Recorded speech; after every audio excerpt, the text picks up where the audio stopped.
Penny Lane is arguably one of the most famous streets in the world and is right up there with Pivot Drive and Elm Street. It was immortalised by the Beatles in their 1967 song Penny Lane, cementing the Liverpudlian street into rock and roll folklore. But way before the iconic music, bowl cuts and the adult movie star moustaches, Penny Lane became famous for a very sinister and disturbing reason. I'm Bleaki, and today I'm going to tell you about the haunting on Penny Lane, a strange string of paranormal events that dates back to the 1890s, which includes a malevolent spirit trying to cause harm to those travelling the road, and a little girl, seen by many, who has silently watched over the busy little street for decades.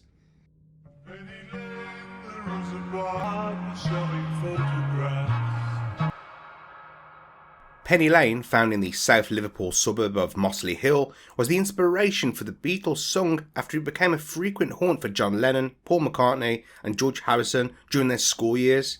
In fact, they would often use the bus terminus to get to each other's houses or would just hang out in the terminus itself, where they found inspiration for many early Beatles songs. See, this is why it's a good job I never became a musician, else the songs would sound something like, in Dudley there is a kebab shop selling doner burgers. Of every stomach it's made sick at least once, and all the pigeons just walk on through. Oh, it has a castle too. It just doesn't have the same magic, you know. While Penny Lane sounds quaint and Mary Poppins-esque, it is actually named after one of Liverpool's most famous slave ship owners. Yup, that turned dark fast.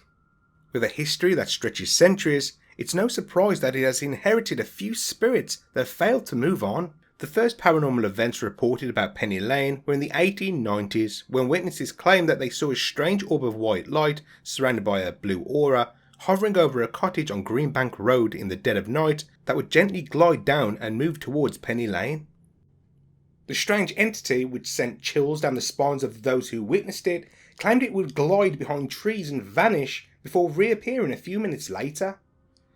After several years, residents became less frightened of the light, as it didn't appear malicious and even grew affectionate towards it, believing that it was just a harmless spirit visiting their old home. But that sentiment was about to change when the activity took a dark turn. As time went on, several bizarre instances began happening on the road. One afternoon, an open carriage was heading towards Elm Hall. As it shuddered along the cobbles, the wheels suddenly jammed. The horses tried to pull and pull, but the carriage was firmly locked in place. After trying for half an hour, whatever was locking the wheels suddenly released them, and the frustrated driver carried on along Penny Lane.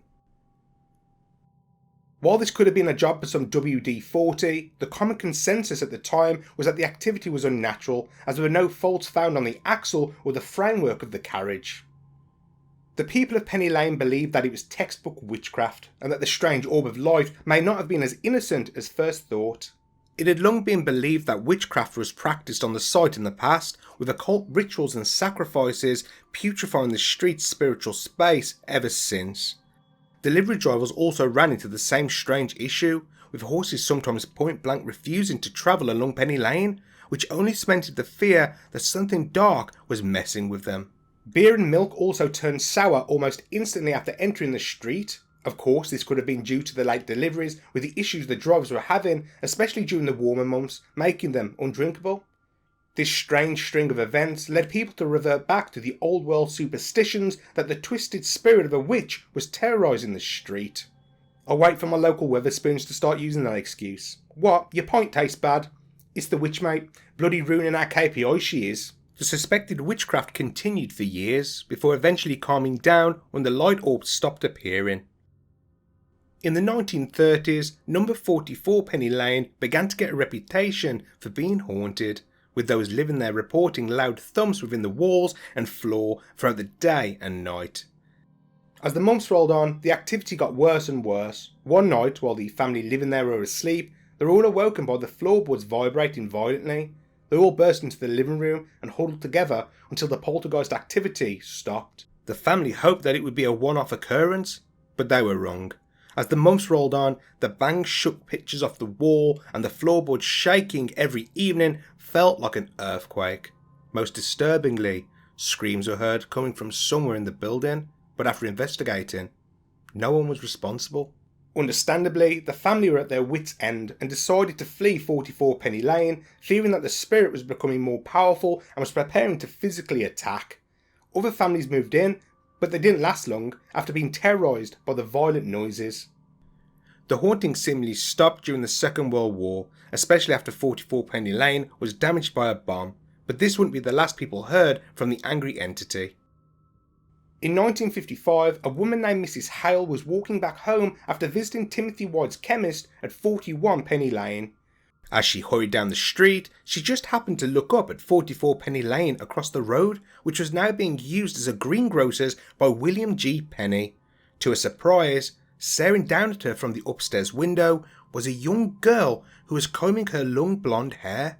Mrs. Hale stopped in her tracks, knowing that Timothy didn't have any children.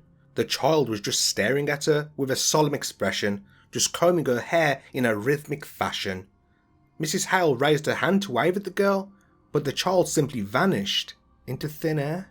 Just days later, a woman named Mrs. Edith Mackay was at Bob Tunner's butcher shop buying corned beef when her sister-in-law burst in and said that people were standing outside Crow's bakery shop and asked if she wanted to investigate the commotion. What could be more exciting than a tin of corned beef, you may ask? Well, the two women rushed across Penny Lane to see what was happening. They could see everyone looking up at the window at 44 Penny Lane. Following their gaze, they were shocked to see a young girl staring down onto the street. The girl was described as having an unearthly pale complexion, which was highlighted by her golden hair. Most disturbingly, she was described as slightly transparent. The crowd became hysterical, with more and more local residents joining them. Before anyone plucked up the courage to go into the greengrocer's and investigate the strange child, however, she vanished into thin air. That very night, several people heard something walk heavily across the slate roofs of Penny Lane, waking them up from their sleep. The entity seemingly stopped on George Leung's laundry building at number 117 Penny Lane. With a loud bang that echoed through Penny Lane, it was gone. Now, in my experience of researching these ghost stories, I find that poltergeists are usually restricted to the home that they are haunting, and it is rare that they can move around, which makes the reports of banging across several roofs quite interesting. It is believed that the poltergeist and the child were two separate entities, although there are those who believe they are actually one and the same. If that is the case, however, it does make you wonder how a spirit of a little girl could generate so much angst and emotion that she could be powerful enough to cause all the activity reported. Of course, there are those who believe demons can take on more innocent forms to hide their true identity, such as animals or children. Maybe it could be connected to the suspected witchcraft or dark entity reported back in the 1890s. The spectral girl and the poltergeist were seemingly linked somehow, as they both went quiet again for almost 20 years, but in November 1970, they returned. By this time, 44 Penny Lane was the premise of a printing company that was owned by two printers called Ken Shackman and John Hampton. One morning, they came into work but were surrounded by angry neighbours who complained about the loud machinery being left on all night. The two men were baffled, knowing for certain no machinery had been left on.